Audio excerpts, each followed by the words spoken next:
Ahead and get started. Hi, everyone. My name is Andy Saldana. I'm the Executive Director of New York Tech Alliance. We're a nonprofit organization that works to create an equitable, accessible, and inclusive tech ecosystem here in New York City. So much for joining us today. We have a fantastic panel set up for you to discuss the venture debt alternative. Before we get into the program, I just have a few quick thank yous and announcements about our upcoming events, and then I'll turn it over to Paul Ellis, who will be moderating the panel. Again, we've put together a really fantastic group of panelists. We'll have them introduce themselves, and then we'll get right into the conversation. Just real quickly, a quick thank you to all of our annual partners. They allow us to do the work that we do, provide the events that we program, and help connect the tech ecosystem here in New York City. They range from everyone from Xander to Withum to CEO's Right Hand, Paul Ellis, Grasshopper Bank, Google, EY, fantastic roster of annual partners, all doing great work within the tech community. We are welcoming the CEO's Right Hand as a new partner for New York Tech Alliance. So I'm going to turn it over to Will Lieberman to say a few words. Will, take it away. Thank you, Andy, and welcome everyone. We, CEO's Right Hand, are outsourced finance executives that provide early stage growth companies with the financial business acumen and assistance to help you grow and scale. So we act as your CFOs to help go from point A to point Z, and along the way, help you with cash flow management, forecasting, budgeting, raising capital. Venture debt is an interesting thing we've approached several times in the past, and can help put the documentation, the modeling, the information together as you think about whatever type of capital raise that you're doing, be it equity, venture debt, or even straight bank debt.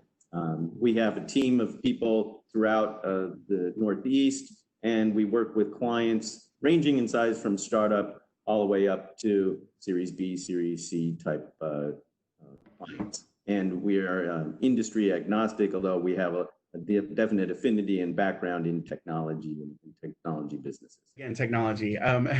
Thank you so much for that. William and I will be working on a couple of events coming in the future.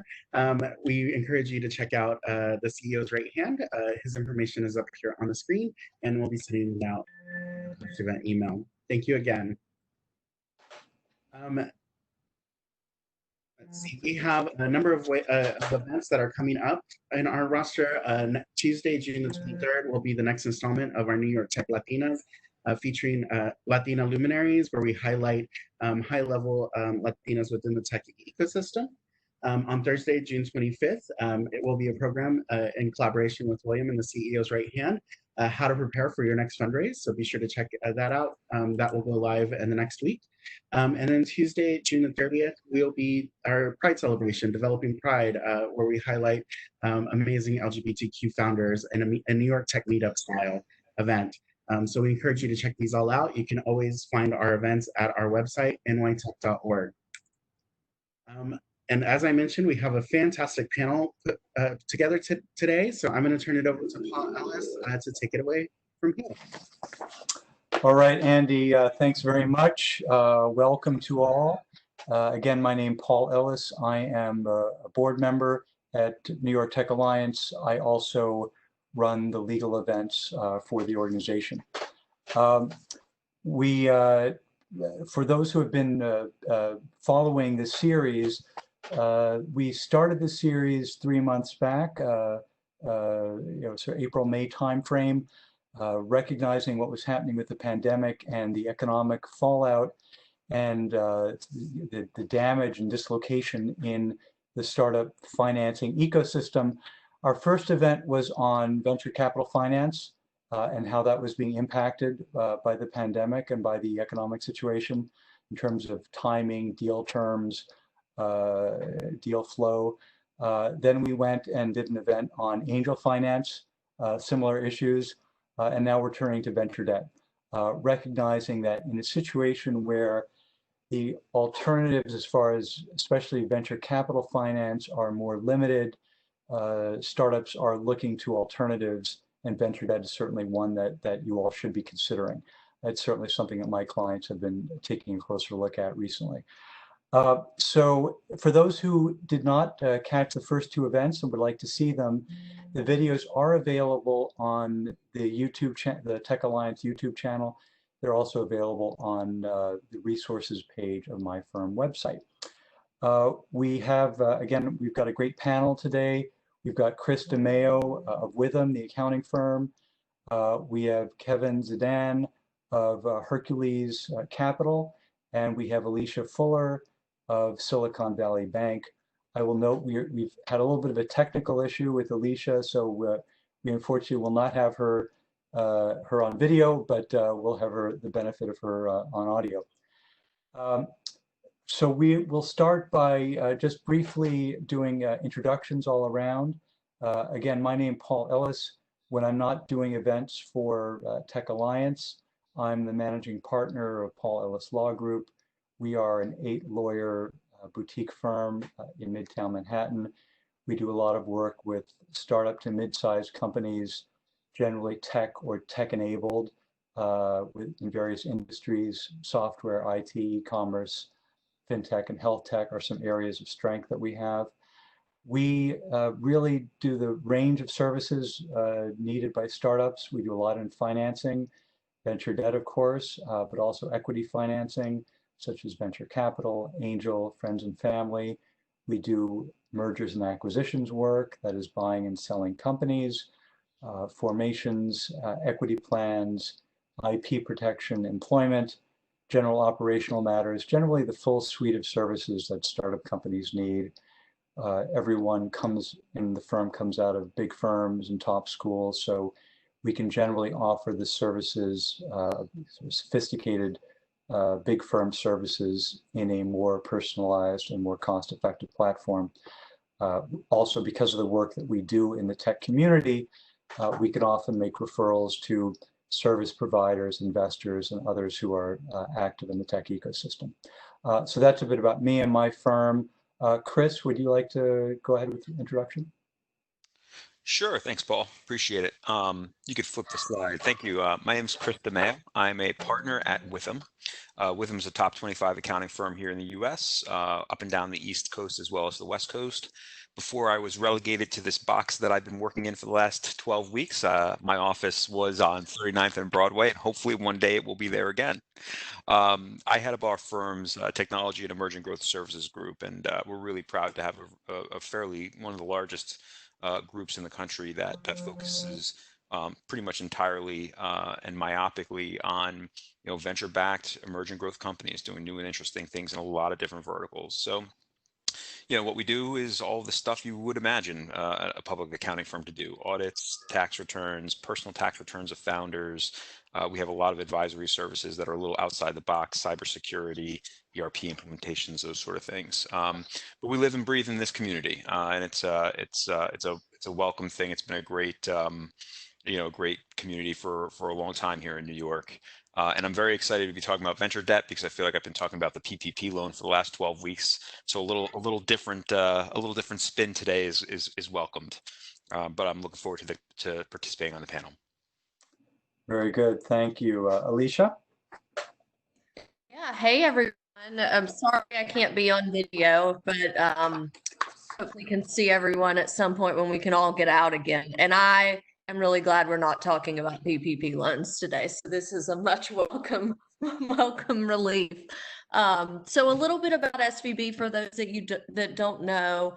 The bank started in the early 80s to work solely with tech and healthcare companies and their investors. We have a really long track record, and we have more experience with startups than really any other bank.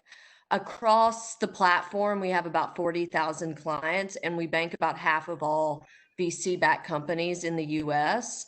We often start working with companies at the pre-seed or seed stage, and our platform is really designed so that we can scale with companies over their life. And so if you look back at the tech IPOs over the past few years, we banked about 65% of those companies. In terms of SVB size, we're about the 40th largest bank in the US with $75 billion in assets. And we have 27 offices domestically and about 9 offices internationally. Most recently, we opened Germany and Denmark, and global will really continue to be a big focus area for us. In terms of what we offer, it's both commercial and private banking to our clients, and that really includes a full global banking platform, a number of different debt products, investment solutions, and fund management for the VC and private equity firms. We also have an investment bank for life science companies. We acquired Leerink Partners a couple years ago. A little bit about me. I've been with SVB for 13 years in our DC, London, and Boston offices, and now lead our technology relationship management practice for New York. So I'm really excited to get more involved in the New York ecosystem and excited to be a part of this panel. Thanks. Thank you, Alicia. Kevin? Great, thanks, Paul, and thanks NYTA for having me. And I guess I'll start by apologizing that my technology does work and you have to see my ugly mug, but hope you could bear with it. A little bit about me first. I actually been in the venture lending / venture banking business for over 22 years. The first 20 years of the 22 were divvied up between 2 banks, SVB being one for 10 years and Comerica being the other for another 10. And during those years, I focused primarily on lending and banking early stage companies from seed stage to about Series B, before handing it off to other teams that took over. I was fortunate enough during those years to sit across the table from the founders of Uber and Twitter and Twitch, among others, and was able to either bank or lend to them. And obviously seeing them grow, I've also had the opportunity to see hundreds more early stage companies grow and exit, and just had obviously a great time kind of seeing that momentum build. Fast forward to today, I am now focusing more on later stage venture debt. Hercules Capital is as you can see here, the largest non-bank venture debt fund in the U.S., focusing more on Series B and beyond. But I'm here today because I still have a strong affinity to the entrepreneurial community, and still remain as a solid resource for founders as they continue to grow. And who knows, I'm hoping most of the entrepreneurs here get to the stage where we could add some value. So thanks again, and back to you, Paul. All right, very good. Okay, so let's jump in. In terms, we got a lot that we want to cover here today. The way we're going to handle this, we have a few slides. I'm going to step through them quickly, and then I'm going to turn it over to the panel to provide their additional thoughts, war stories, examples, whatever. Andy, if you can go to the next slide, what we will cover. Okay, so that one. Yep.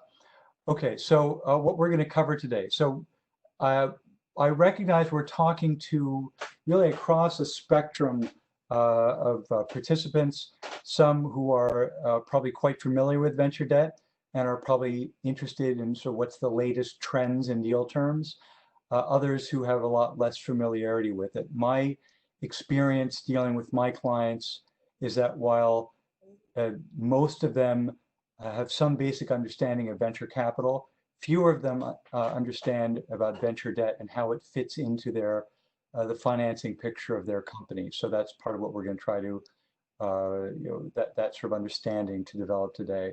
So we're going to talk at sort of a fundamental level about what is venture debt. We're going to talk about the advantages and disadvantages of venture debt financing.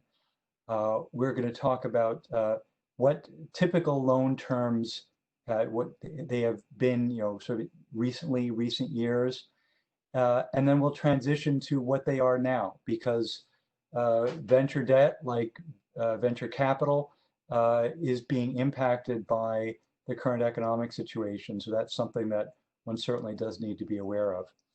Then we're going to go to what's really an important topic, understanding when venture debt is in fact a good solution for your company. It's not for everyone. It's not for every company. And one of the things that we want you to leave this event with is having a better understanding of whether it could in fact be right for you. Then we'll probably spend a little bit of time talking about the process. In terms of Q&A, I got questions from you, for those who submitted questions during the registration process. Thank you for those. And there's a Q&A box on the screen, so feel free to enter in questions as we go. We will get to as many questions as we can. We have well over 100 attendees today, and there will be a lot of questions. I can tell you we probably won't get to them all, but we'll certainly do the best we can. Andy, let's go to the next slide. So we're going to talk about what is venture debt. So it's basically a loan, whereas venture capital is an equity interest by an investor who takes an equity position and becomes an owner in the company. A venture debt lender is largely what they're providing as a loan, generally provided by commercial banks or non-bank lenders. There are a number of prominent venture debt funds like Hercules Capital. A particular distinguishing factor of venture debt is that it's available to a broader spectrum of companies than would be able to qualify for traditional bank financing. So if your company does not have positive cash flows or significant assets, which are factors that would be a problem if you were going for a traditional bank loan, venture debt could still be a good alternative for you. Venture debt is often structured as a loan combined with warrants, which is important to note because while we say that venture debt is far less dilutive than venture capital, generally speaking, it can still be dilutive because of the warrant feature that venture lenders take, which helps to increase their upside and to compensate them for the risk in issuing the loan. Often it's entered into in connection with or soon after a VC raise. So we say that venture debt can be structured either as a complement to or as an alternative to venture capital. So we will see situations in which it's very much anticipated in connection with a VC raise, but there are also situations where it may be prior to a VC raise or long after a VC raise, and to assist the company in getting to the next milestone or the next round of financing. So those are some high-level thoughts on that. Alicia, would you like to jump in with any additional comments? Yeah, I'm happy to. So, as Paul mentioned, I think the real benefit here is that this, venture debt helps companies extend runway, or it can also be looked at as, additional growth capital alongside the VC raise. So I think it's really very meaningful for companies. And we often have companies that come to us that say, we want to look at it more as an insurance policy because the cost is, in the grand scheme of things, is really minimal in terms of what you get out of it, which in many cases can be an additional 3 to 9 months of runway, which for a startup is, again, very meaningful. And so I think the trick for us, and then, Kevin will have different opinions on this, but as a bank, we do typically put these in place, as Paul mentioned, shortly thereafter VC raise.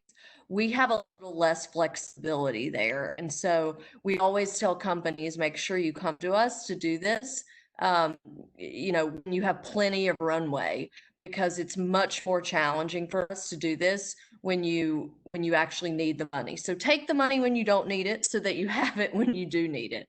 And that's a little bit different model than an actual venture debt fund, but it's an important component for us as a bank lender. Thank you, Alicia. Kevin, thoughts? Sure, I'll be glad to add. Just a couple notes. Obviously, we're saying the word venture debt, and venture is the key part of that phrase because we talk about VC raises, and there's a variety of different VC raises, right? There's the early stage seed all the way through more institutional and traditional VC raises. I would say for venture debt, especially now kind of in a post-COVID, I think lenders in general are going to want to see, more of a heavier raise, not just a $500,000, seed round, even though it's by a prominent VC. So I would say, putting a little bit more cash on that balance sheet, which again kind of goes in line to what we're talking about in runway. I would say that would be a key thing to consider, and not necessarily that it has to have a company has to have revenue. It just has to have a good plan to get there as well. And I would say those are kind of two key things I think lenders these days are going to want to see. Great, thanks. Chris, thoughts? Yeah, sure. So I think the big key, venture debt is a tool in your toolbox, right? And you've got a lot of different tools. One of your tools could be convertible debt. Another tool could be equity raises. Another tool could be an angel round. There's plenty of them. And where venture debt fits really nicely in, as Alicia and Kevin kind of mentioned, is it's non-dilutive capital, right? And as we all know, valuation in the world of startup and emerging growth companies, it's non-linear, right? I mean, it's very volatile. If you can just get to that next milestone, right, your pre-money valuation could skyrocket, right? So how do you get there? And venture debt is the bridge that you can use to get to kind of that next level, so that your next round of financing is less dilutive to you and to your employees and to your key employees and key investors. So it can be a very effective tool when you know when to use the tool. And generally rates are relatively, they're commensurate with the risk, but it's definitely a good financing option. Great, thank you. Let's go on to advantages and disadvantages. Andy, if you can give me the next slide. All right, so we've touched on some of these a little bit. What are the plus sides of venture debt? Well, as we've discussed, it significantly minimizes dilution compared to venture capital. It can extend your runway to achieve the next milestone, regardless of whether it has been entered into in connection with a venture raise or not. It can, as Alicia noted, it can give you many additional months at least of milestone. Particularly in this environment, an important advantage is that it postpones negotiation of a new valuation and a possible down round.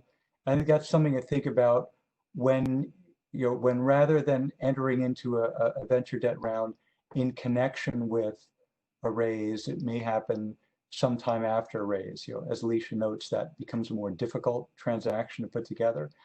But if you can put it together in this environment with the economic uncertainty, you can postpone that discussion about what is the current value of the company, and you can potentially postpone what could otherwise be a down round with all of the ramifications of that. As we know, interest rates currently are quite low and would appear may be that way for a while. Venture debt can generally be negotiated and closed pretty quickly, certainly compared to venture capital. As we noted, it can be an alternative or a complement to a venture round. Covenants are generally less restrictive. I'll leave that to the panelists to talk about a little bit more, but that's certainly one advantage of venture debt, that much easier times in terms of the restrictions and operations that you may face compared to a typical bank loan. And lastly, to sort of come back to where we started, in an environment where there is less venture capital to be raised, venture debt, if you can line it up, it may be the best deal going. Chris, thoughts? Would you like to jump in on any of this? Yeah, I mean, I think what's important to understand with venture debt, and I think we're gonna touch on it a little bit when we get to like the terms section. To your point, it's great. It can postpone negotiation of new valuation, but it does at times come with different compliance pieces, covenants that you have to be aware of and understand. So when you're going into a venture debt facility, it's really important to understand the terms that are in the facility, how they work, and how they may restrict you. For example, certain facilities may have, limitations on how much you can draw down based on your ARR, as an example, or you may have to maintain certain ratios. So I think, these instruments are complicated, and having a good understanding in plain English as to what they mean and how they're going to impact you is important, because while they could be less restrictive in some ways, they could be more restrictive in others.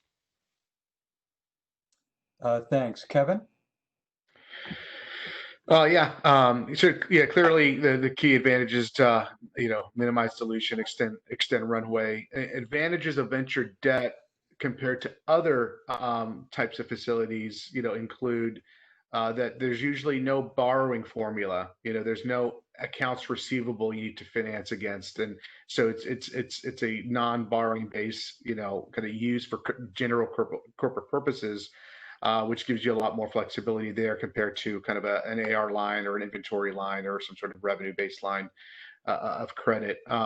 In terms of the other, kind of more traditional lines of credit too, there's usually a personal guarantee that gets added, where venture debt does not. It's really just focused on the company's assets, and it's usually secured by a blanket lien on all companies' assets, with in some cases, depending on risk, a specific lien on IP. But usually it's just a blanket lien on assets and a negative pledge on IP again, and that differs from other types of facilities.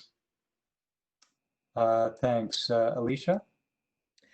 Yeah, so I think the real key word as it relates to advantages is flexibility. I think what venture debt does is it provides companies flexibility.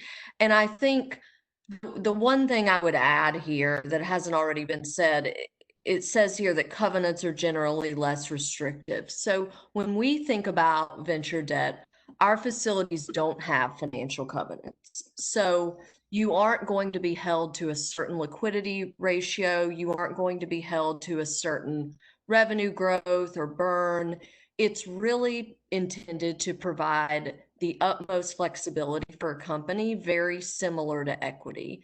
And the other great thing about these facilities is what often happens is companies take them when they raise a Series A, and then as they continue to raise subsequent rounds, we then refinance them. So often companies don't have that debt service burden over the life of the loan, because we just redo them alongside a future round. So it's a really nice alternative, or not necessarily alternative, really nice complement to the equity, because often it just ends up continuing to get extended out and provide that additional runway for the life. Kevin, with respect to covenants, how would Hercules look at that? Same. Usually most of our deals are structured without any type of financial covenants or minimum cash, to really kind of maximize that runway kind of value. In some cases, we might put on a performance milestone to be able to bring in additional capital from us. So you reach a certain level, here's some more money, and that sort of thing. And then on very seldom occasions, sometimes we do need to put a covenant in there if we feel that the risk merits it. Okay. That covenant would include, again, as Alicia said, that it's more either liquidity or some sort of performance base. Thanks. Couple of questions that have come in. What would be the collateral for venture debt, and how is it secured? Alicia, and then Kevin, you guys want to speak to that quickly? Yes, I think that Kevin already touched on this in the last question, but it's typically a blanket lien on the full business. So an all asset lien. We're not going to take a lien on IP, but you can't give the lien to anyone else. That's pretty common in the earlier stages. And then as companies mature more, there may be reasons to take a lien on IP, or if another debt provider comes in and sits junior to us that wants to take a lien on IP, we may we may do that as well. But the standard for these earlier stage venture debt loans is just an all asset lien on the business. Got it. Thank you. Andy, why don't we go to the next slide? So we'll talk about disadvantages.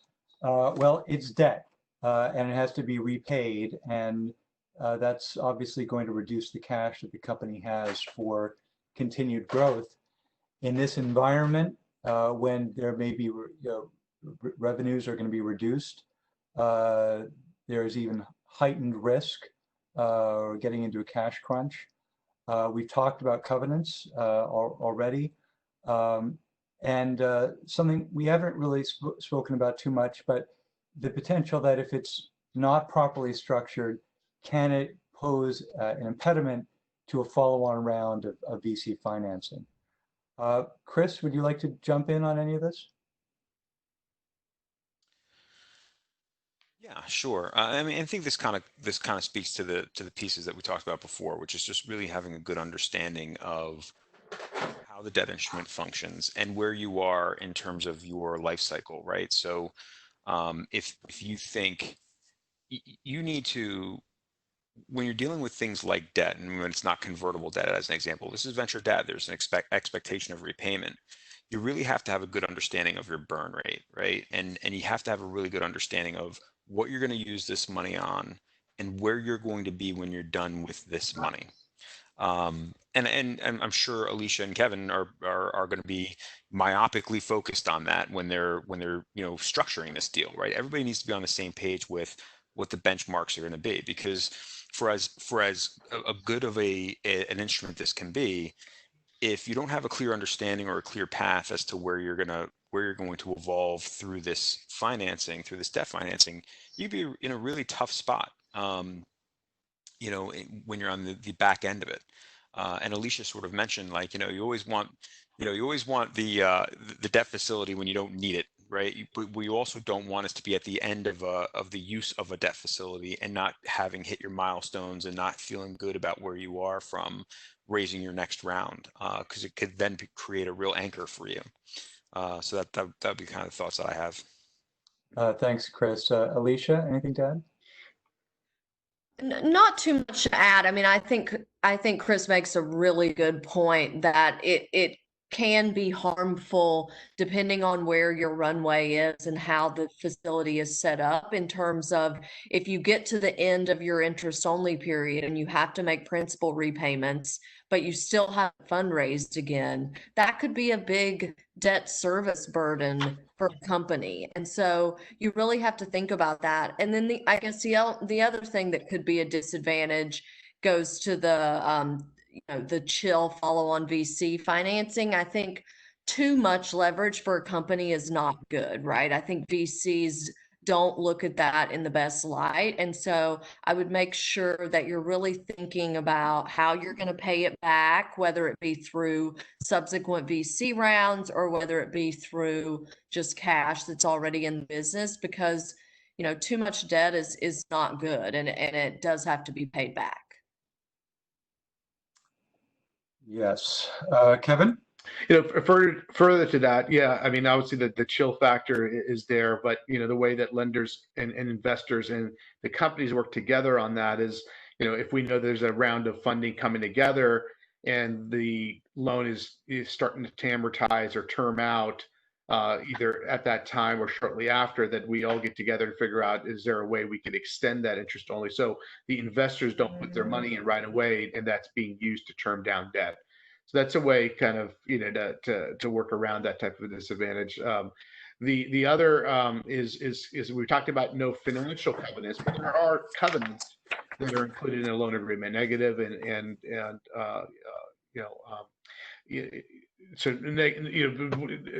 covenants that govern what you can and can't do, basically. So there's, you're adding a company's adding a partner, alongside the money, and that takes, communication, that takes, kind of some do's and don'ts that, you need to kind of, maintain, like not giving the lien to anybody else, obviously making debt payments on a timely basis, kind of given financials on a monthly basis and that sort of thing. So there's some administrative features that would have to come alongside venture debt.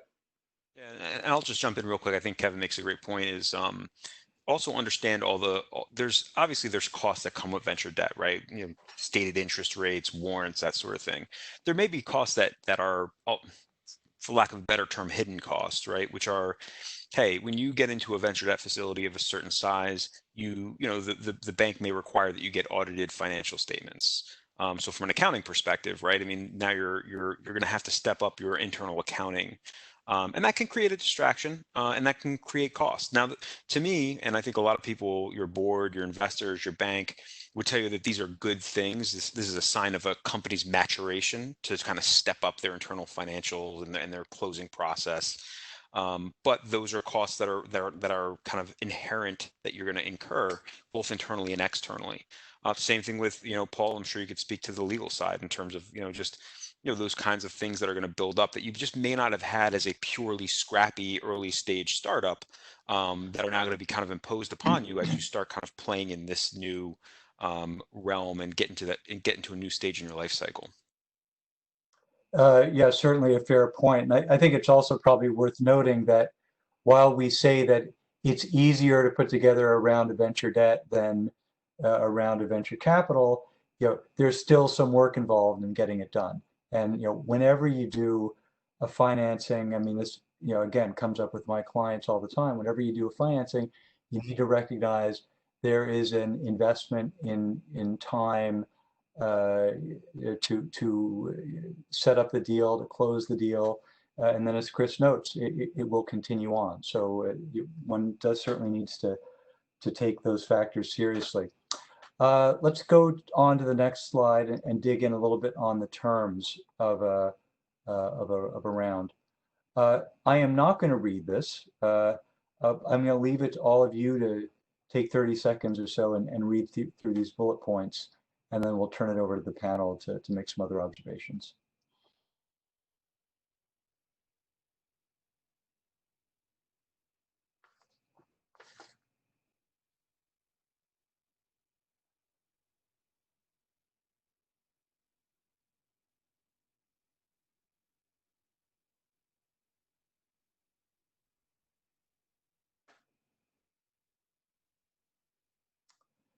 So Kevin, would you like to jump in and? Sure.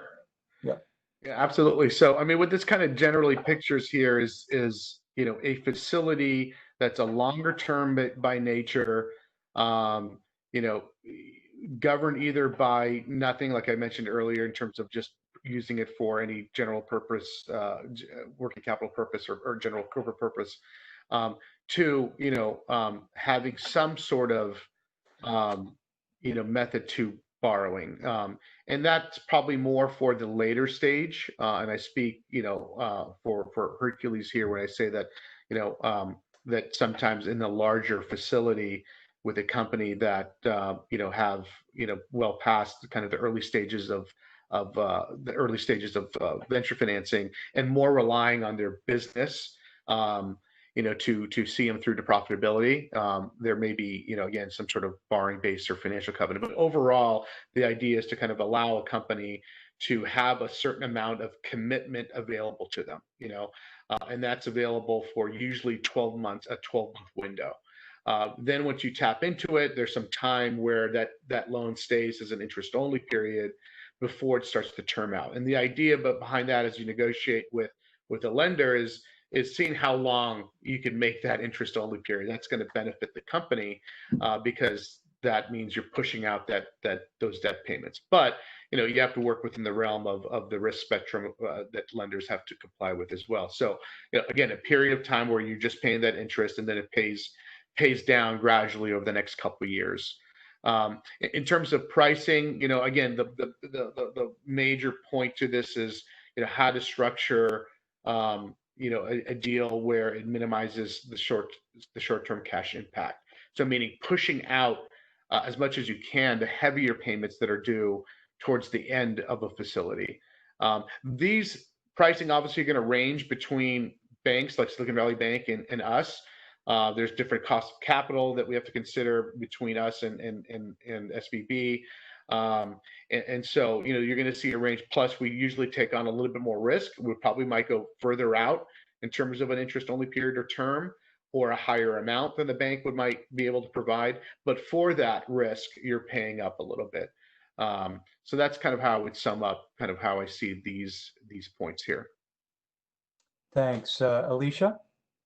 Yeah, sure. So a couple things to add. So on the total commitment size, so we do typically base our commitment size on the amount of venture capital raised in the most recent round. And so 30% is a good average. I would say it's typically in the range of, 25 on the low end to probably 35 on the high end, although we have gone more for the right opportunity.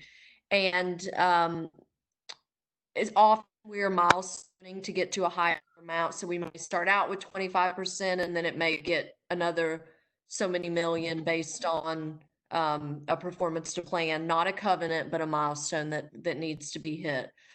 The really good thing about this facility is, as we mentioned earlier, you put them in place shortly after the raise, but you don't have to draw it right away. So when you're flush with cash, it's available, you put it in place, and you typically have a 12-month or potentially more draw period, so that it can really be that last money prior to the next equity raise. So you don't have to draw it until the end of that period.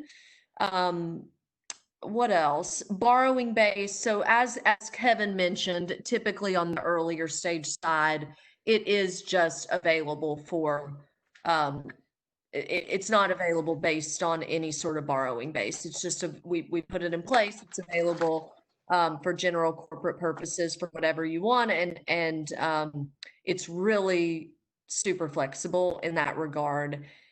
And that's really, I mean, Kevin touched on pricing. I would say he's right in that banks, while we go out as far on the risk curve as Hercules would, we are much cheaper. So it's a trade-off, right? And some companies want a bit of both, right? They may say, I want some sort of a senior bank loan plus a more venture debt fund type loan, and it's a blended cost of capital. But for us, as a senior bank, when we do venture debt loans, they are significantly cheaper. But again, they may be smaller, and they may, it's just a different risk profile. They tend to be for earlier stage companies and so on.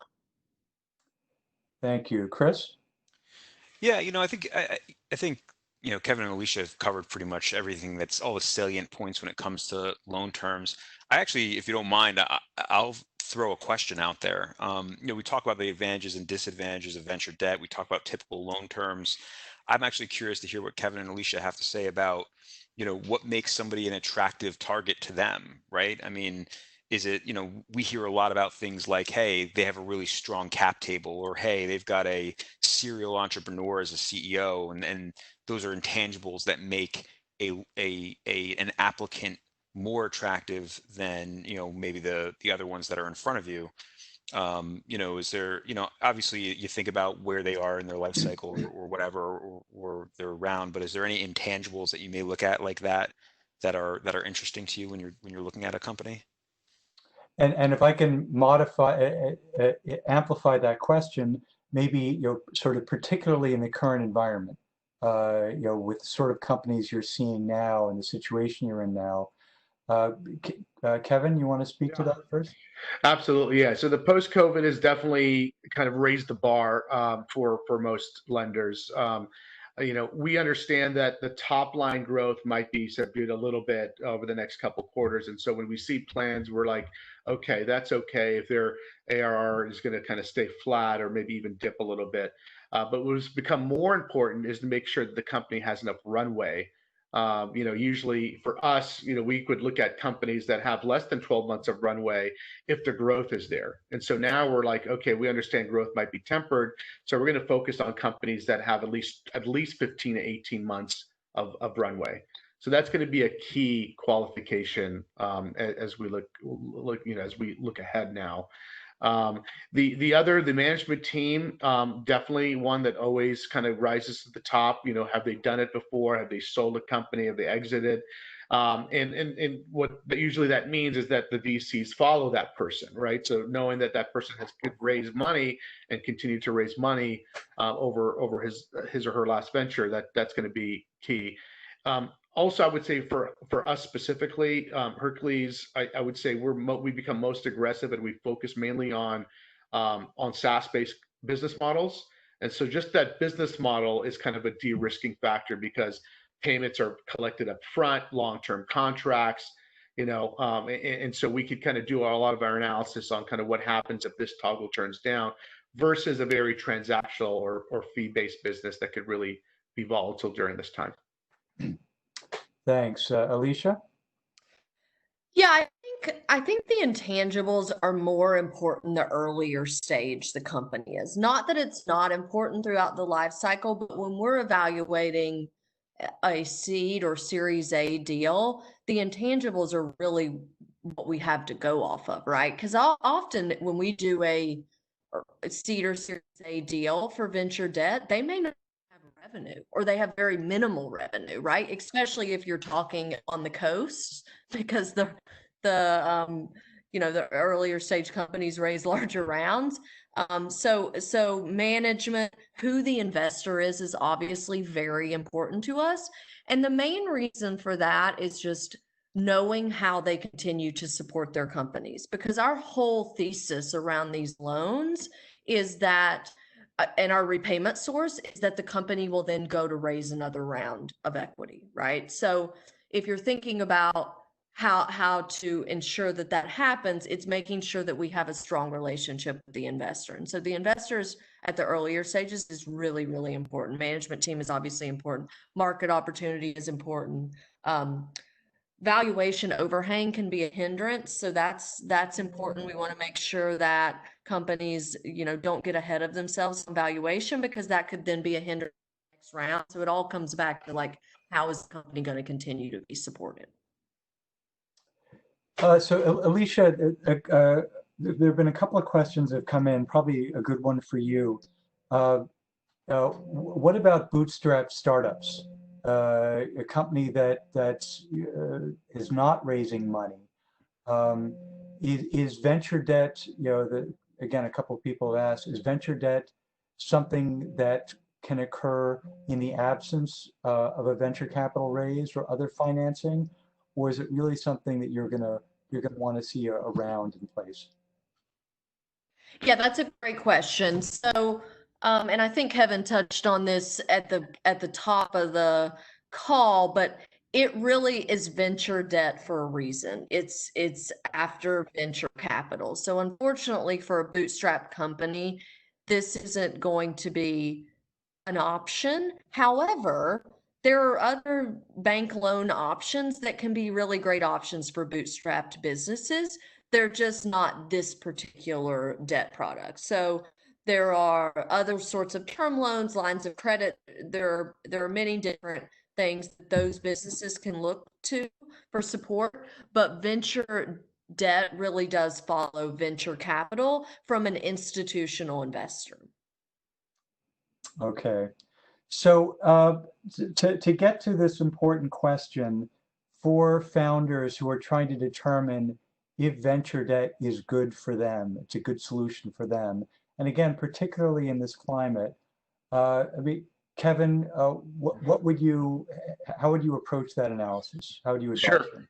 Yeah, I mean, again, with the lenders kind of bar being raised, and even before, I mean, the idea of venture debt is get it when things are working. I mean, when things are still things are going to be figured out.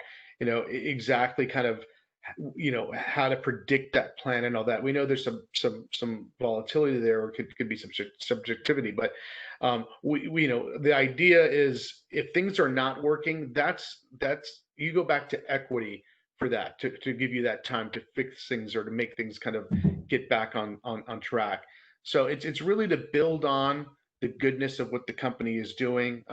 For a company that doesn't have revenue, clearly, having a good earmark of when those milestones will be met and what it's going to take to raise that next round. That needs to be very clear and understandable to the lenders.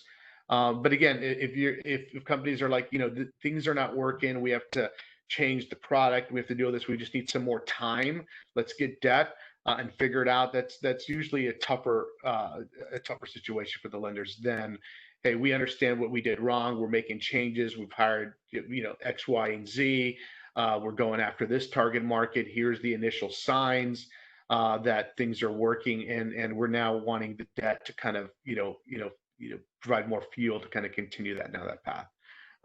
So that's kind of what I would say there. Thanks. Chris? Yeah, I mean, to kind of follow on to Kevin, I mean, you shouldn't be going for venture debt when you're about to do a product pivot, right? To me, venture debt is, hey, we're 6 months away from a really big launch, or we're 6 months away or 8 months away from this next really big milestone in our company, and we don't want to raise money on today's valuation because we think when we do this, if we accomplish our goals, we're going to be living in a completely different stratosphere. To me, that's when you're dealing with venture debt, right? You're on the right path, you're moving forward, you just got to put a little gas on the fire to make the fire a lot bigger for when you go do that institutional round. It's not, I personally wouldn't be going to a bank for venture debt when it's like, well, product didn't work, we're changing direction, we're going in a different, place, or we're sort of at a point where our burn is a little out of control, or we just don't have enough runway and we don't know what the next 6 months looks like. You're going to wind up having a lot of trouble, in my mind, at least, raising that money. So that's when you're using this tool. I think if you're pivoting, if you're changing things, if there are fundamental changes, you're probably going to an equity round, as Kevin said, because now you're looking for support on a different level. It's not just gas on the fire. You're looking for somebody to help you find the sticks and find the matches, right? And that to me is the line of demarcation. Very helpful. Alicia? I think these guys did a great job of answering it. I mean, they covered a lot of what I would have said. The only other thing to potentially add is when you're talking about earlier stage venture debt, bank debt, not later stage venture debt, but earlier stage. It's if you're not planning to raise another equity round, it may not be the right tool, right? Like the goal with this is that you take it and it helps you get to that next equity raise. So if your goal is to just raise this round and not think about the next equity raise, then there's probably another bank solution that may be better for you in that scenario. So I would say, this is really meant for that high growth company that's going to raise an A, B, and C, et cetera, and be on that more venture path. Thank you. Okay, I'm going to try to hit a few questions and leave them to any one of you to jump in, like sort of some quick 30-second answers. One question, how do you price venture debt with or without warrants? So I think the question is, do you do venture debt without warrants? I guess probably the way to do the question. Any one of you. So I'm happy to jump in there. Traditional venture debt has warrants. So it's no covenant. And in order to compensate us for that risk covenant deal, we do take warrants. So it provides the utmost flexibility and also aligns our incentives with the board, right? I think everybody wants incentives to be aligned so that if down the road something were to happen, which we all know is potentially the case with early stage technology companies, we want to all be aligned in that regard. Now, that being said, there are later stage venture debt deals that I've seen that can compensate in other ways, and I'll turn it over to Kevin for his commentary there.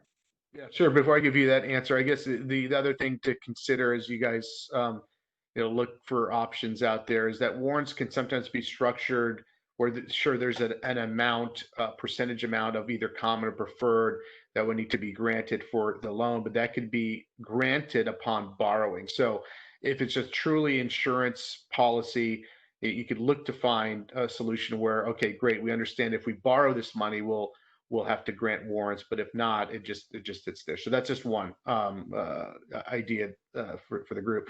And as Alicia says, yes, when it comes to the later stage, when we're less reliant on potentially other rounds of financing, or the company's really performing on their own merit, we can look to offer non-warrant deals. What that means is usually that interest rate or that total IRR jumps up by about 3 to 4% to remove the warrant component. And then again, that 3 to 4% could be spread across a variety of different ways. If it's the interest rate, a PIK, or a back end fee that kind of again, all added together comes out to a particular IRR hurdle that lenders want to see. Thanks. Another question for anyone. Do you expect loan volumes of venture debt to decrease in the next 12 months as your banks tighten restrictions around venture debt? I'm happy to take that. So the answer is venture debt follows venture capital. So if venture capital pulls back over the next 12 months, then it's likely that venture debt may be correlated to that. However, what I would say about SVB is we have a very, very large balance sheet, and we're actively looking for new deals. And we're going to do as many new deals as we can alongside of VC raises. But I do think that it's likely that there will be a pullback, just given that there's likely a pullback in VC to be expected, and it's just a flight to quality, right? I mean, I think there's going to be less deals being done, but there's going to be bigger deals and extremely high valuations for the right deals, and we will be there to do the venture debt alongside of those deals. And just one follow on to that, when you look at this current situation, it's obviously unique. I mean, back in 2008, when the economy collapsed, the institution of banking was much different than it is today. It's banking and financial institutions are strong and they're stable today, and they weren't back then. And even back then, when you looked at the world of M&A slowed down, but good deals still get done. Even in recessions, even in weird economic times, good deals will get done because they're good deals. And I think that I would expect the same here. It sort of echoes Alicia, right? I mean, if it's a good deal, you'll see venture in, you'll see venture debt in. So I don't think the world will necessarily come to a grinding halt on that level. Thanks. Last question for Alicia. How can venture debt be utilized to expand access to capital for founders in underrepresented demographics? Women, Black, people of color, working class. Any thoughts on that? I think, SVB in general is very focused on inclusion and diversity, and we support a number of organizations that are helping support funding, whether it be angel investing, VC investing, or whether it just be our own venture debt. And so I think, the great thing about venture debt that we've covered a number of times throughout this call is just the flexibility that it provides. And so it can give these founders additional time to find other sources of more equity capital. But I think, we're actively looking for ways to help minority founders, female founders. I personally am very, very involved with SVB's internal efforts at a very high level to support more female founders. It's a passion of mine. And so if you're a female founder and want to talk about venture debt, please reach out. Would love to help. Thank you. Alicia and Kevin, if someone wants to do a round of venture debt and they want to work with you guys, just in terms of process, what's the starting point? Do they reach out to you? Do they go to your bank website? How does the process play out? Well, I guess I'll start it. Simply, there's much less of us than at SVB, and so you could definitely feel free to reach out to me. I am, kind of a senior member of the tech practice. We also have a life science practice, and if it's a life science company or bio company, I would prefer it over to our practice there. But for Hercules, as we talk about this audience here, I'm definitely open to hear from you. And in terms of process, real quick, for us, and I think this is kind of the same. There's usually kind of a due diligence list of information that we need after a discovery call. The discovery call goes well. There's a list of information that we usually require, which financials, projections, cap table, 498 valuation, and that gets collected. It usually kind of teams take about less than a week to kind of formulate a running list of questions and some feedback on the information that we received. And if we're feeling pretty good about the opportunity after the review, there's an investment committee or credit officer that we would have to bring in to get the AOK on the term sheet that we've structured. And once that term sheet gets issued, that then opens up in terms of timing there, how fast the company wants to move, how, negotiating the term sheet. But assuming that part gets done, whenever it gets done, the closing part of the loan then is usually, fast tracked, right? It's just a little bit more detail to the summary and to the approval process. And then in parallel, we issue the loan documents to be negotiated and finalized. But with all that said, I would say from that discovery call to closing, assuming there's collaboration between the lender and the company, you could get a venture debt deal closed within 4 weeks. Thanks. Alicia, last word on process? Yeah, feel free for anybody on this call to just reach out to me at my email, and I will make sure that you get in touch with the right member of my team or any other team. So I lead the technology practice, and that includes enterprise software and consumer and internet companies. We also obviously have life science as well as fintech practices that are in New York. So, but I'm happy to put you in touch with the right person. So just reach out directly to me if we can be helpful. All right, very good. Well, listen, thank you all very much. Thanks to our panel, Alicia, Kevin, Chris. Sorry we went a little bit over, but so much good information. Had to try to squeeze it all in. Andy, anything, any closing thoughts? No, just again, thank you everyone for joining us today, and we appreciate your time. This video was recorded, and so we'll be posting it to our YouTube channel in the next couple of days, and we'll be sending out a thank you email immediately following the panel. So thank you again. Enjoy. Please join us again in 2 weeks for our next session, and we'll see you then. Thank you.